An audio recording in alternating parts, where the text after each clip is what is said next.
நான் ரகசியத்தை சொல்லவா? எந்த பெற்றோர் தன் இளமையான பருவத்தில் இருக்கக்கூடிய குழந்தைகள் கையில் சுமையை கொடுத்து வளர்க்கிறீர்களோ, அந்த குழந்தை உங்கள் முதிய பருவம் வருகின்ற பொழுது உங்களை சிறப்பாக பார்த்து கொள்ளும். எந்த குழந்தை சுமை தூக்கிவிடக் கூடாது என்று நீங்கள் உங்கள் கைக்கு மாற்றிக்கொள்கிறீர்களோ, அவர்கள் நீங்கள் முதிர முதிர அவர்களை நீங்கள் தான் பார்த்துக் கொள்ள வேண்டும். எனக்கு ரொம்ப ஆச்சரியம் என்னவென்றால், ஒரு 60 விழுக்காடு இளைஞர்கள் இருக்கிறார்கள், அவங்களுடைய கிராஃப் அப்படி மேல போய்கிட்டு இருக்கு. 40 விழுக்காடு இளைஞர்கள் இருக்கிறார்கள், அவங்களுடைய கிராஃப் கீழே போயிட்டு இருக்கு. அந்த 40 விழுக்காடு தான் நம்ம வீட்டில் இருக்குது. அந்த முள்பாதையை கடக்க வேண்டும் என்பதற்காக சொல்லுகிறேன். எங்க அம்மா என்கிட்ட சொன்னாங்க, ஒருத்துக்கு ரொம்ப பசிச்சுதான், ரொம்ப பசி, யோசிச்சா பிரியாணி வந்துருச்சு, சூடா சாப்பிட்டா, சாப்பிட்டு தாகம், ஃப்ரெஷ்ஷா தண்ணி வந்துருச்சு, குடிச்சிட்டு ஸ்வீட் வந்துருச்சு, அதையும் சாப்பிட்டான். டயர்டா இருக்க, கட்டில் வந்துருச்சு, படுத்துட்டான். எங்க அம்மா சொன்ன கதை, படுத்துட்டான். கால் கையெல்லாம் வலிக்குதே, தேவதைகள் வந்துட்டான். கால் கை அமைக்கி விட்டுட்டே இருக்காங்க, தூங்கிட்டான். முழிச்சு பாக்குறான், பொட்டல் காடு நட்ட நடு இடத்துல படுத்துட்டு இருக்கான். முழிச்சு பார்த்து எந்திரிச்சு உட்காந்து, ஐயோ தனியா இருக்கிறோமேன்னு சுத்தி பார்த்தான். சுத்தி பார்க்கும்போது பயம் வந்தது. இந்த பயத்துல ஐயோ பேய் பிசாசு நாய் நரி எல்லாம் வந்துருச்சுன்னா, பேய் பிசாசு நாய் நரி வந்துருச்சு. ஐயோ என்ன சாப்பிட்டுருமோ, சாப்பிட்டுருச்சு, கதை முடிஞ்சிருச்சு.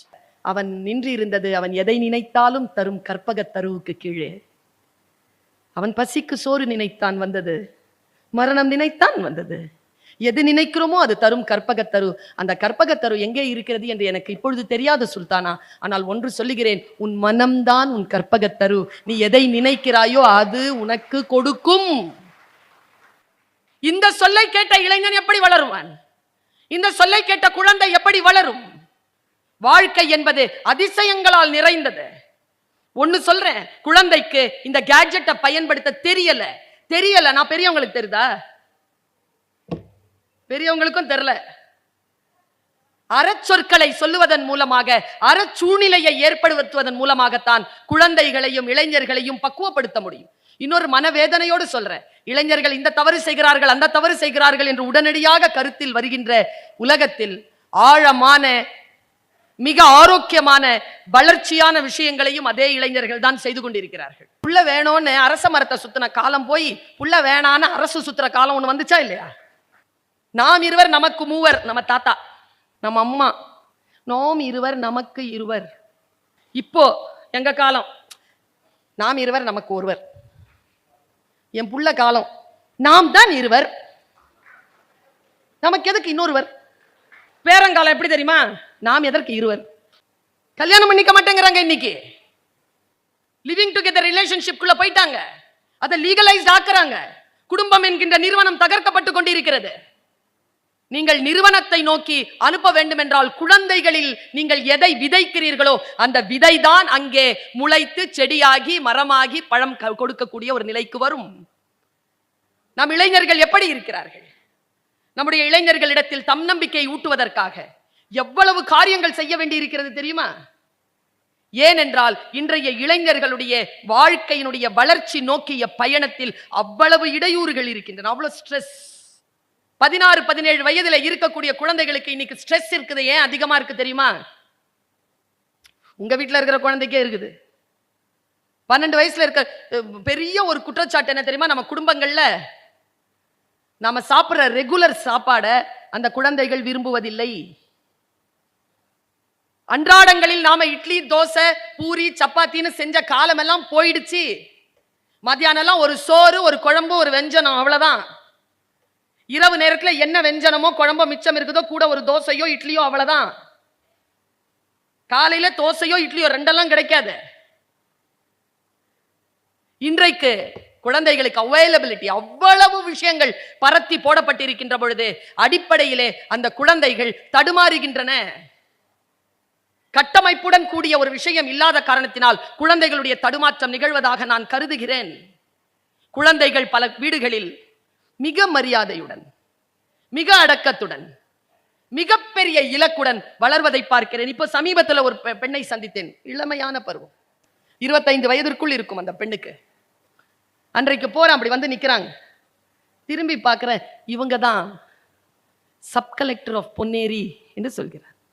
பார்க்கிறேன் 24, 25 வயது அந்த பெண் சப் கலெக்டராக இருக்கிறார். அப்படி நடந்து படியேறதுக்குள்ள ஒரு விஷயத்த சொன்னாங்க. எங்க அக்கா ஐபிஎஸ் தேர்வுக்கு தேர்வாகி இருக்காங்க. போய் சோஃபால உட்கார்ந்த உடனே சொன்னாங்க, என் தம்பி ஐஏஎஸ்க்கு ப்ரிப்பேர் பண்ணிட்டு இருக்கான். ஒரே குடும்பத்தில். அப்படி என்றால் அந்த குழந்தைகளுடைய வாழ்க்கை, அந்த குழந்தைகளுடைய எண்ணங்கள் எப்படி இருக்கு? அந்த தாய் தகப்பன் என்ன தந்திருப்பார்கள்? அந்த பள்ளிக்கூடத்திலிருந்து அந்த குழந்தைகள் எதை உள்வாங்கி இருக்கும்? நான் இப்படி சொல்றேங்க, ஒரு மீட்டிங்ல ஐயா பேசிட்டு கீழே இறங்குற ஒரு மலையாள பேசுற தாத்தா ஒருத்தர் அப்படியே அந்த கையை பிடிச்சிட்டார், குலுங்கி அழுறார். நான் என்ன பேசியிருந்தேன்னா, குழந்தைகளுக்கு நோ சொல்லி பழக்குங்கள். ஏதாவது சொன்னா அப்புறம் பார்த்துக்கலாம், இப்பெல்லாம் கிடையாது அப்படி சொல்லுங்க. எதை சொன்னாலும் நோ அப்புறமா பார்த்துக்கலாம்னு சொல்லுங்க. அவன் சொன்னாரு, என் மக அப்படி சொல்லல, எல்லாத்துக்கும் எஸ் எஸ்ன்னு சொன்னான். என் பேரன் யாரோ வெளியில நோ சொல்லிட்டாங்க, தாங்கல, போயிட்டான். இப்படி சொல்கிறார். நோ சொல்லி நாம் பழகினால் அது ஒரு இம்யூனிட்டிங்கிறது நமக்கு தெரியவே மாட்டேங்குது. இம்யூனிட்டியோட தான் குழந்தைகள் வளர வேண்டும். அடுத்த வேளை என்ன என்று தெரியாத நிலையில் சுயமரியாதையுடன் வாழ வேண்டும் என்கின்ற வைராக்கியத்தை குழந்தைகளுக்கு இன்றைக்கு தமிழ்நாட்டில் ஊட்ட வேண்டும் என்று நான் சொல்கிறேன். இந்த குழந்தைகளை எப்படி நாம் ஆற்றல் கொண்ட குழந்தைகளாக மாற்றுவது? அந்த பருவம் இருக்கிறதே, அற்புதமான பருவம். எனக்கு கொரோனா மேல ரொம்ப கோபம். என்ன தெரியுமா? 9th ஸ்டாண்டர்ட்ல இருந்து 12th வரைக்குமான அந்த வாழ்க்கையை பறித்து விட்டது. கற்றுக்கொள்ளுகின்ற காலம் அது. 9th அந்த 14 இயர்ஸ். நான் இப்படி சொல்றேன், நான் ஆன்மீகத்தில் நம்பிக்கை கொண்டவள், இறை நம்பிக்கை கொண்டவள். நீங்கள் எந்த மதம் பின்பற்றுகின்றவர்களாக இருந்தாலும் 11 வயதிற்குள் குழந்தை இடத்தில் ஆன்மீக உணர்வை ஊட்டிவிடுங்கள். அந்த குழந்தை தவறு செய்யாது. பிள்ளையார் சதுர்த்திக்கு ஒரு பையன் கேட்டான், பசிக்குதுமா அந்த கொழுக்கட்டை கொடுன்னு. இருறா பூஜை முடிச்சுட்டு அப்பா குளிக்க போயிட்டார். பையன் பார்த்துட்டே இருந்தான், லேட் ஆகுதுமா, பசிக்குதுமா. ஏய் சாப்பிடக்கூடாதுடா. சாப்பிட்டா என்ன? பூஜைக்கு முன்னால பிரசாதம் சாப்பிட்டா என்ன ஆகும் சாமி? பையன் சொன்னா குத்தாது. ஏன்டா, நான் ஏற்கனவே ஒண்ணு சாப்பிட்டான். சொல்லி தரணுமா இல்லையா? பூஜை என்பது என்ன? பிரசாதம் என்பது என்ன? இறைவனுக்கு நாம் ஏன் படையல் வைக்கிறோம்? அந்த படையல் வைப்பதற்கு பின்னால் இருக்கக்கூடிய தவம் என்ன, விரதம் என்னன்னு சொல்லி தரணுமா இல்லையா? 25 வயசு வரைக்கும் லவ் பண்ணாத. எப்ப பண்றதுங்கறியா? இந்த காலேஜ் படிக்கிற பிள்ளைங்க எல்லாம் லவ் பண்ணிட்டு பாடுங்க, பாவங்க அதுங்க. எப்ப பார்த்தாலும் இதுல ரிப்போர்ட் பண்ணிக்கிட்டே இருக்கணும். ஏன் தொல்லை? ஒரு விஷயம் சொல்லி கொடுத்துருங்க. எப்பா 25 வயசுக்கு அப்புறம் ஒண்ணு வரும், வந்தா போவாது, சாவர வரைக்கும் கூட இருக்கும். உனக்கு இதுல ஏதாவது டவுட் இருந்துச்சுன்னா சுகி சிவம் சாரை கேளு. போமா சார்? போவார். அப்ப சாவர வரைக்கும் கூட வரத்துக்கு ஒண்ணு இருக்குது இல்ல? அப்ப அந்த இளமையான நேரத்தில் வாழ்க்கையினுடைய உச்சத்தை அனுபவிக்காமல் எதற்கு அதை தேடி அலைந்து கொண்டு நம்முடைய வாழ்க்கையை நாம் செலவழிக்க வேண்டும்? ஒன்று நினைக்க, குழந்தைகளுக்கு, இளைஞர்களுக்கு சொல்லிக் கொடுங்க, நமக்கு என்ற ஒரு துணை இறைவன் தேடி வைத்திருக்கிறான். அதற்காக காத்திருந்து வாழ்க்கையை சரியாக வாழ்ந்தால் நல்ல துணை வந்து சேரும். இல்லை என்றால் முள்பாதைதான். சொல்லி கொடுக்கப்பட்ட குழந்தைகள். என்னுடைய அம்மா எனக்கு ஒரு கதை சொன்னாங்க. என் வாழ்க்கையிலேயே நான் இன்றைக்கு இந்த அளவாவது பயணம் செய்து வந்திருக்கிறேன் என்றால் இது எல்லாம் என்னுடைய மனதிலும் புத்திலும் ஊறிக்கொண்டே இருக்கிறது. இது பணக்கார வீடுகளில் கிடைக்காது, அது வேறு விதமான வளர்ப்பு கிடைக்கும். ஏழை, பிற்படுத்தப்பட்ட, தாழ்த்தப்பட்ட குடும்பங்களில் இருக்கக்கூடிய பெற்றோர்கள் தன் குழந்தைகளிடத்தில் பேசுகின்ற பொழுது வசை சொற்கள் இல்லாமல் பேசுகிறீர்களா? ஒரு லீடரை வீட்டில் உருவாக்கிட்டு இருக்கீங்கன்னு அர்த்தம். நான் இந்த சமூகத்தின் மீது குற்றம் சுமத்துகிறேன். குழந்தைக்கான உணவு இன்றைக்கு பஜார்ல, மார்க்கெட்ல இல்ல. குழந்தைகளுக்கான படங்கள் இல்ல. குழந்தைகளை பற்றிய படங்கள் உண்டு, குழந்தைகளுக்கான படங்கள் இல்லை. குழந்தைகளுக்கான கழிவறைகள் இல்லை நம் நாட்டில். குழந்தைகளுக்கான சிலபஸ் கிடையாது நம்முடைய நாட்டில். நாம் எல்லாம் என்ன நினைக்கிறோம் தெரியுமா? குழந்தைகளை பெரியவர்கள் ஆக்குவதற்காக முந்திக் கொண்டே இருக்கிறோம். அப்படி ஒரு பிஞ்சிலேயே முத்தி போன அந்த குழந்தை எப்படி பழமாகும்? எப்படி எப்படி அது அடுத்த சமூகத்திற்கு விதைகளை தரும்? இப்ப என்ன தெரியுமா, அத்தகைய குழந்தைகள் தான் இன்னைக்கு வளர்ந்து 25 வயசுக்கு மேல நிக்கிறானுங்க. எல்லாம் தெரிஞ்சுக்கணுமா குழந்தை? ஃபர்ஸ்ட் ஸ்டாண்டர்ட் குழந்தைக்கு ஜாயின் பண்றதுக்காக ஒருத்தர் கூட்டிட்டு வராரு எங்க காலேஜ், எஸ்ஐடி காலேஜ் வாசலுக்கு. நான் சொன்னேன், இது காலேஜுங்க, பக்கத்துல தாங்க ஸ்கூல். அந்த அவங்க அப்பா கேட்ட ஒரு விஷயத்தை நான் சொன்னா நீங்க எல்லாரும் அதிர்ச்சி ஆயிருவீங்க. இந்த ஸ்கூல் நல்ல ஸ்கூலா மிஸ்? உங்க பிள்ளைக்கு நல்ல ஸ்கூலான்னு பாத்துக்கங்க போங்கன்னு. நம்பி போடலாமா? ஏன், என்ன நம்பிக்கை இல்லை உங்களுக்கு? இல்ல நீட் தேர்வுக்கெல்லாம் ட்ரைனிங் கொடுப்பாங்களா? இப்படியே சொன்னேங்க நானு. ஃபர்ஸ்ட் ஸ்டாண்டர்ட்லயே நீட் தேர்வுக்கு ட்ரைனிங் கொடுக்க ஆரம்பிச்சிட்டீங்கன்னா உங்க பாப்பா லூஸ் ஆயிரும். பரவாயில்லையா? எது சொல்லி கொடுக்கிறதுன்னு இல்லையா? ஒரு குழந்தைக்கு எதிர்த்து நான் ஒரு குற்றம் சுமத்துகிறேன். உங்க எல்லார்கிட்டயும் நான் சொல்றேன், குழந்தைக்கு நோ சொல்லி பழகணும்னு சொல்லி நான் நிறைய பேசியிருக்கேன். என்னுடைய வீட்டிலலாம் எனக்கு 7ஆம் கிளாஸ்ல தான் வந்து டூத் பிரஷ் கிடைச்சது. எல்லாம் முதல்ல கை விரல் தான், கறி தான். அந்த பிரஷ்ஷை வச்சுக்கிட்டு நான் ராத்திரி எல்லாம் காத்திருந்து நான் தூங்கி இருக்கேங்க. அந்த புதன்கிழமை இரவை நான் மறக்கவே மாட்டேன். எப்படா விடியும் புது பிரஷோட பல் தேய்க்கலான்னு. எனக்கு அது கூட தெரியல நைட்லயே தேய்க்கலான்னு. அவ்வளவு இன்னசென்ட்டா வளர்ந்துருக்கேங்க. அதனால தான் இந்த வயசுல இந்த புத்தி. சின்ன வயசுல எல்லாம் தெரிஞ்சு முத்தலா இருந்தேன்னு வச்சுக்கோங்க, 40 வயசுக்கு அப்புறம் என்ன பேசுவீங்க? வீட்டுல ஒரு 10 வயசுக்குள்ள குழந்தை இருந்ததுன்னா அந்த குழந்தைய சந்தோஷப்படுத்திருங்க பாப்பா, சந்தோஷப்படுத்திருங்க. அந்த சந்தோஷத்தை ஒரு 2 நாளைக்கு அப்படியே சஸ்டைன் பண்ண வச்சிருங்க பாப்போம். இன்றைக்கு அடிப்படை வசதிகளையே ஆடம்பரங்களாக மாற்றி குழந்தைகள் வளர்க்கப்படுகின்றன என்று நான் குற்றம் சுமத்துகிறேன். இன்றைக்கு அந்த குழந்தைகள் மிகச் சரியான வகையில் வளர்ந்து கொண்டிருக்கிறார்களா? நம் குழந்தை நம் பேச்சை கேட்டு வளர்வதே இல்லை, நம்மை பார்த்துதான் வளர்கிறது. எனக்கு எப்பவுமே ரொம்ப சோகம் என்ன தெரியுமா, இந்த ஒற்றை குழந்தைகளை வளர்க்கக்கூடிய அந்த பெற்றோர்களினுடைய மனப்பான்மையில் நான் நிறைய அச்சத்தை நான் மனதில் அடக்கி வைத்துக் கொண்டு பேசுகிறேன். இந்த ஒத்த பிள்ளை வச்சிருக்கிறவங்களுக்கு இன்னொரு ஒரு குடும்பத்தில் இருக்கக்கூடிய ஒத்த பிள்ளையை கல்யாணம் பண்ணி கொடுத்துருங்க. சித்தப்பா கிடையாது, பெரியப்பா கிடையாது, அத்தை கிடையாது, மாமா கிடையாது, தாத்தா பாட்டி மட்டும்தான். அது கூட ஸ்கைப்ல தான். வாழ்க்கையில் உறவுகள் அற்றுப்போன நிலையில் குழந்தைகள் இன்றைக்கு உருவாகி கொண்டிருக்கிறார்கள். உங்கள் வீட்டில் குழந்தைகள் இருந்தால் உங்களை விட பாக்கியசாலிகள் இந்த உலகத்தில் வேறு யாருமே கிடையாது. சமீபத்தில் ஒரு வாட்ஸ்அப் மெசேஜ்ல ஒரு லேடிங்க, ஒரு அம்மா கோட் போட்டிருக்காங்க, ஒரு மெல்லிசா ஒரு முத்துமாலை போட்டிருக்காங்க, பக்கத்துல ஒரு நாட்டினுடைய கொடி இருக்கு. அந்த அம்மா சொன்னதை நான் அப்படியே சொல்லிடுறேன், வாக்கு மூலமா சொல்றேன், வாட்ஸ்அப்ல தான் பார்த்தேன். எனக்கு 9 வயசு இருக்கும் போது எங்க அம்மா என் தாத்தா ஊருக்கு என்ன கூட்டிட்டு போவாங்க. என் தாத்தா பேர் கோபாலன், எங்க அம்மா பேர் ஷியாமலா. தாத்தா வீட்டுக்கு போகும்போதெல்லாம் தாத்தா ரொம்ப பேசுவார், என்கிட்ட இல்ல, அவர் ஃப்ரெண்ட்ஸ் கிட்ட. எங்க தாத்தா லாங் வாக்குக்கு போவார். அப்ப என் கையை பிடிச்சு கூட்டிட்டு போவார். நான் அவர் வாயவே பார்த்துட்டு வருவேன், அவர் பேசுறதை கேட்டுக்கிட்டே இருப்பேன். அவர் தன்னுடைய ஃப்ரெண்ட்ஸ் கிட்ட பேசுவார். இந்த மக்கள் எவ்வளவு நல்லவர்கள், இந்த நாடு எவ்வளவு உயர்ந்தது, இவர்கள் ஊழலற்ற வாழ்க்கையை வாழ்வதற்கு எவ்வளவு தகுதியானவர்கள் சொல்லி மக்களுடைய பெருமையை பேசிக்கொண்டே இருக்கின்ற பொழுது நான் மக்கள் மீதான கவனத்தை பெற தொடங்கியது என் 9வது வயதில். என் தாத்தாவினுடைய சொல்லை கேட்டு கேட்டு நான் வளர்ந்தேன். என் தேடலை நான் தொடங்கி கொண்டேன். இன்றைக்கு யுனைடெட் ஸ்டேட்ஸ் ஆஃப் அமெரிக்காவின் துணை ஜனாதிபதியாக இருக்கிறேன் என்று சொன்னார் கமலா ஹாரிஸ் அவர்கள். அவருடைய 2 மணித்துளிகளான அந்த ஒளி இருக்கு இல்லையா, காணொளி, வீட்டிலே எத்தகைய சொற்கள் பேச வேண்டும் என்பதற்கு நான் இப்படி சொல்வது உண்டு. நான் சின்ன வயசுல ரொம்ப வறுமையினுடைய உச்சக்கட்டத்தை எல்லாம் சந்தித்த குடும்பம் எங்கள் குடும்பம். நான் இப்படி சொல்கிறேன், குழந்தையை எப்படி வளர்க்க வேண்டும் என்று சொல்கிறேன். என் அம்மா தூத்துக்குடிக்காரி, காயல்பட்டணம், நிறைய ரசிக, பெரிய ரசிக. எங்க அப்பா ஒரு கவிஞர். வீடு எப்படி சூழல் இருக்கும்னு பார்த்துக்கிடுங்க.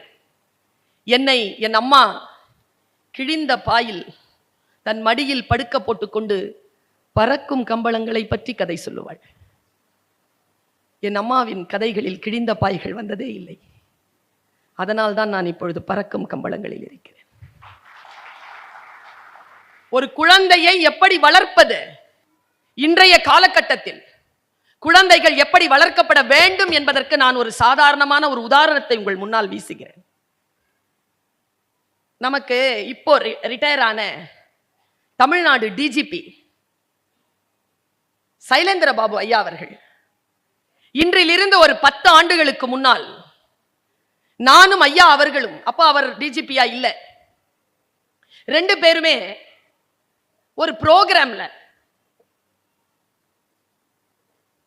பேசுறோம். அவர் சீஃப் கெஸ்ட், நான் கீனோட் ஸ்பீக்கர். அந்த நேரத்தில் அவர் சொன்ன ஒரு வார்த்தை மரணம் வரைக்கும் என் நெஞ்சை விட்டு அகலாது. ஒரு பெற்றோராக ஒருவர் எப்படி இருக்க வேண்டும் என்பதற்கு, ஒரு குழந்தையை எப்படி பராமரிக்க வேண்டும் என்பதற்கு அவர் சொன்ன ஒரு விஷயத்தை சொல்லிட்டு போறேன். அவர் 10 வயசு இருக்கும் பொழுது அவங்க வீட்டில் அவங்க அப்பா சாயந்தரம் வேலையில இருந்து வீட்டுக்கு சட்டையை ஆணில மாட்டி வச்சிருக்க.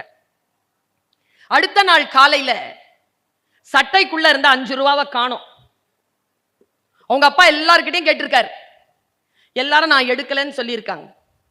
இது நடந்து ஒரு 15 வருஷம் ஆயிடுச்சு. 15-17 வருஷத்துக்கு அப்புறமா நம்ம ஐயா சைலேந்திர பாபு சாருக்கு காவல்துறையில வேலை கிடைச்சிருச்சு. காவல்துறையினுடைய அந்த யூனிஃபார்மோட முதல் மாசம் சம்பளம் எடுத்து, இது அவர் ஒரு நாகர்கோயில் மொழியில ஒரு அழகா கொஞ்சம் தமிழ்ல பேசுவார். அவர் அன்னைக்கு மீட்டிங்ல அவர் பேசுறார். அவர் ஒரு அரை மணி நேரம் பேசியிருப்பார். ஆனால் இந்த 8 நிமிடங்கள் அவர் பேசியது என் சிந்தனையில் ஆழ பதிந்து விட்ட காரணத்தினால் உங்களுக்கு பகிர்கிறேன். ஒருவேளை உங்கள் வீட்டிலே பேர குழந்தைகளாக இருக்கலாம், உங்கள் குழந்தைகளாக இருக்கலாம், உங்கள் உறவுக்கார குழந்தைகளாக இருக்கலாம். அந்த குழந்தைகளை எப்படி கண்காணித்து வளர்க்க வேண்டும் என்பதற்காக சொல்கிறேன். அவர் சொன்னார், நான் முதல் மாசம் சம்பளம் எடுத்துட்டு எங்க அம்மாட்ட வந்தேன். எங்க அம்மாட்ட சம்பள கவரை நீட்டினேன். எங்க அம்மா மகிழ்ச்சியா வாங்கிக்கிட்டாங்க. அப்போ அவங்க சேர்ல உட்காந்துருக்காங்க. நாங்க அவங்க மடி கிட்ட கீழே உட்காந்துட்டு, அம்மா உங்ககிட்ட ஒரு விஷயம் சொல்லணும். என்னப்பா? இன்னிலேருந்து கொஞ்சம் வருஷத்திற்கு முன்னால நம்ம வீட்டில் அந்த 5 ரூபா காணோம் இல்லம்மா? ஆமா. அப்பா சட்டையில மாட்டி வச்சிருந்தாரா? ஆமா. எல்லார்கிட்டையும் கேட்டாரு, எல்லாரும் எடுக்கலன்னு சொன்னாங்கல்லம்மா? ஆமா.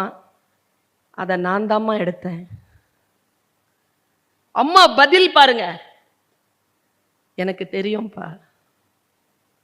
நான் எடுத்ததை நீங்க பாத்தீங்களாமா? இல்லப்பா. பின்ன எப்படிமா உங்களுக்கு தெரியும் நான் தான் எடுத்தேன்னு? நீ சொன்னதை நான் நம்பலப்பா. நான் இங்க நிறுத்துறேன். தன் வீட்டிலே ஒரு குழந்தையிடம் ஒரு பழக்கம் இருக்கிறது என்பதனை கண்காணித்து விட்ட அம்மா அடுத்த 15 ஆண்டுகள் அந்த குழந்தை எப்படி வளர்த்தால் தெரியுமா? உலகத்துல எவன் திருடினாலும் அவனை புடிச்சு கொண்டு போய் அந்த நீதிமன்றத்தின் துறையின் வாசலில் நிற்க வைப்பதற்கான காவல்துறை அதிகாரியாக தன்னுடைய குழந்தையை மாற்றி அமைத்தாள் அந்த தாய். அதற்கு பெயர்தான் குழந்தை வளர்ப்பு. ஒரு குழந்தையை எப்படி வளர்ப்பது? யாருக்கு அந்த குழந்தையினுடைய அசைவுகள் தெரிகிறதோ இல்லையோ, ஒரு தாய்க்கு அந்த குழந்தையின் அசைவுகள் தெரியும், தெரிய வேண்டும். ஒரு தந்தைக்கு அந்த குழந்தையின் அசைவுகள் தெரிய வேண்டும். இன்றைக்கு குழந்தைகள் ஒவ்வொரு வீட்டிலுமே மிகப்பெரிய ஒரு அச்சுறுத்தல் சக்தியாக மாறி வருகிறார்கள். முதல்லலாம் எங்க வீட்டுலலாம் நாங்க 5 பேரியா, எனக்கு ஒரு அண்ணன், ஒரு அக்கா, ஒரு தம்பி, ஒரு தங்கச்சி. சாப்பிடலன்னு வச்சுக்கோங்களேன், கோச்சிக்கிட்டு படுத்துட்டா அம்மா கேட்கவே கேட்காது. சாப்பிட வாப்பான்னு பச்சா தின்னும் விடு. உயிரா மானமான்னு யோசிச்சிருக்கேன் நான். உயிர் இருந்தா தானே மானத்தை பத்தி பேச முடியும். அப்படின்னு போய் என் அம்மா முன்னால் நின்று இருக்கேன் பசிக்குதுன்னு. இன்னைக்கு முடியுமா? இன்றைக்கு விடுகிறோமா குழந்தைகளை? எல்லா வீட்லயும் ஒத்த பிள்ளை ஆயிடுச்சு. இன்னைக்கு ஒரு குழந்தை தான்.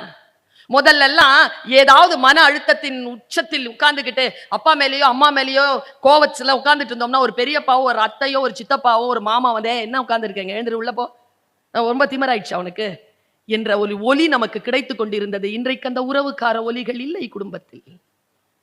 ராம்கோ சிமெண்ட் அவங்களுடைய ஒரு புத்தகத்தை படிச்சுட்டு இருந்தேன். படிச்சுட்டே இருக்கும்பொழுது அவர் வரலாறு எழுதியிருக்கார். இறைவன் ஒரு உயிரை இந்த உலகத்திற்கு படைக்கின்ற பொழுது அவனுடைய வாழ்நாட்களை குறித்து விடுகிறார். இந்த வாழ்நாட்களில் இத்தனை சாதனை அவன் சாதிக்கலாம் என்பதனையும் குறித்து விடுகிறார். ஆனால் அவன் செய்யக்கூடிய பிழை என்ன என்றால், அவன் அந்த சாதனைகளை பல நேரங்களில் சந்திக்காமலேயே செத்து போகிறான். ஏனென்றால் இளமையிலேயே அதன் கடப்பாடுகளை அவன் உணர்வதில்லை. இறைவன் எனக்கு 17 வயதிலேயே அந்த புத்தி கொடுத்து விட்டான், அதனால் நான் இந்த சாம்ராஜ்யத்தை 76 வயதில் நிறுவிவிட்டேன் என்று சொன்னார். சிறிய வயதில் இருக்கின்ற பொழுதுதான் அந்த விதை விழ வேண்டும். உடனடியாக எதுவும் கிடைக்காது, அறுவடையில் எதுவும் நடக்காது. நான் என்ன தெரியுமா பிரச்சனை, இந்த இளமைக்கும் இந்த முதுமைக்கும் இருக்கிற பிரச்சனை என்ன தெரியுமா? முதுமை என்பது எழுத தெரிந்த பேனா, மை இல்லை. இளமை என்பது மை நிரம்பிய பேனா, எழுத தெரியவில்லை. அதனிடமிருந்த அனுபவங்களை வாங்கி எழுத தெரிந்து கொள்ளுகின்ற ஒரு ஆற்றல் குழந்தைகளுக்கு வர வேண்டும். அதற்கு மொழியும் சூழலும் பயன்பட வேண்டும். இந்த நாடு பண்பாடுகளில் சிறந்த நாடு, இறை வழிபாட்டில் சிறந்த நாடு, கல்வி சிறந்த தமிழ் நாடு. இந்த நாட்டிலே இருக்கக்கூடிய பெற்றோர்களுக்கு பிள்ளையாக பிறக்கக்கூடியவர்கள் மிக அற்புதமாக வாழக்கூடிய அனைத்து உரிமைகளையும் பெற்றிருக்கிறார்கள். அந்த குழந்தைகளுக்கான உரிமையும் அந்த இளைஞர்களுக்கான உரிமையும் அவர்களுக்கு கிடைத்தால் அவர்கள் துள்ளுவதோ இளமை என்கின்ற இந்த காலகட்டத்தில் துள்ளலோடும் மகிழ்ச்சியோடும் வாழ்வார்கள் என்ற வாக்கை முன்வைத்து உங்கள் அத்துணை பேருக்கும் நன்றியை சொல்லி நிறைவு செய்கிறேன். நன்றி, வணக்கம். குழந்தைகளுக்கு குழந்தைகளாக வாழ்வதற்கு இடம் கொடுக்கணும். அவங்கள வளர்ந்துடணும்னு அவங்கள விரட்டக்கூடாது. ஏன்னா சீக்கிரமாக கிழவனாகி செத்துப்பிடுவாங்க. அந்த ஒரு பயம் இன்னைக்கு சமூகத்தில் இருக்கு. விரட்டி விரட்டி விரட்டி விரட்டி குழந்தைங்களை ஓரத்துக்கு தள்ளி 40 வயதிலேயே 80 வயதுக்குரிய சோர்வு குழந்தைகளுக்கு வருது. அதை கவனிக்க சொன்னாங்க. 1, 2 நோ சொல்ல பழகுங்க அப்படின்னாங்க. கிடையாதுன்னா கிடையாது அப்படின்னு ஒரு அப்பா ஒரு அம்மா குழந்தைங்களுக்கு உறுதியா இருக்கணும். தரமாட்டேன்னு சொல்லிட்டு அது கொஞ்சம் அழுது அடம் பிடிச்ச உடனே கொடுக்க கூடாது. இன்னைக்கு உங்க ஐஸ்கிரீம் கிடையாது அப்படின்னு சொல்லிட்டா நம்ம உயிரே போனாலும் கொடுக்க கூடாது. ஏன் தெரியுமா? நீங்க கொடுக்க மாட்டேன்னு சொல்லிட்டு அது பிடிவாதம் முடிச்ச உடனே கொடுத்தா அது கண்டுபிடிச்சிடும். நம்ம அப்பா ஒரு இழிச்சவாயன், முதல்ல தரமாட்டேன்பா, அப்புறம் நம்ம கையை காலை விரிச்சு ஓன்னு அழுதா கொடுத்துருவான். ஸோ ஒவ்வொரு தடவை ஒரு டெக்னிக் அப்ளை பண்ணணும்னு சொல்லி எவ்ரி டைம் நம்ம குழந்தைங்க நம்மளை தோக்கடிச்சுக்கிட்டே போயிடும். அப்போ முதல்ல நோ சொன்னா நோ. அதே மாதிரி இன்னொன்னு சொல்றேன் சேர்த்து, நீங்க வாங்கி தரேன்னு சொன்னா சொத்தை வித்தாவது வாங்கி கொடுக்கணும். அதையும் சேர்த்து தெரிஞ்சுக்கணும். உனக்கு சைக்கிள் வாங்கி தரேன் அப்படின்னு சொன்னா எப்படியாவது வாங்கி கொடுத்துடணும். ஏன்? நம்ம வார்த்தையில மீற மாட்டோங்கிற எண்ணம் நம்முடைய பிள்ளைகளுக்கு வரணும். இது ரொம்ப இம்பார்ட்டன்ட். 2வது கருத்தா அதை சொன்னாங்க. 3வது சின்ன வயசுலயே காதலிக்கிற அந்த கொடுமையை சொன்னாங்க. ராஜா அவசரப்படாத, வெயிட் பண்ணா நல்லது வரும். அதை விட முக்கியம், நான் அவங்களுக்கு ஒரு அளவுகோல் சொன்னேன். நீ காதலிக்கணும்னு முடிவு பண்ணா சொந்த காலேஜில் காதலிக்க கூடாது. ஏன்னா அது கிட்டத்தட்ட அண்ணன் தங்கச்சி மாதிரி இருக்கிற இடம். அங்க அந்த வேலை வச்சுக்கூடாது. ஒரே காலேஜுக்குள்ள இருக்கக்கூடாது. முதல் விஷயம். ஒரு குருகுல மாதிரி அது, அந்த எண்ணம் வரக்கூடாது.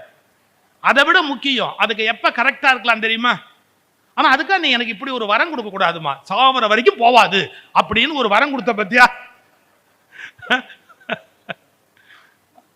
இருக்கட்டும்.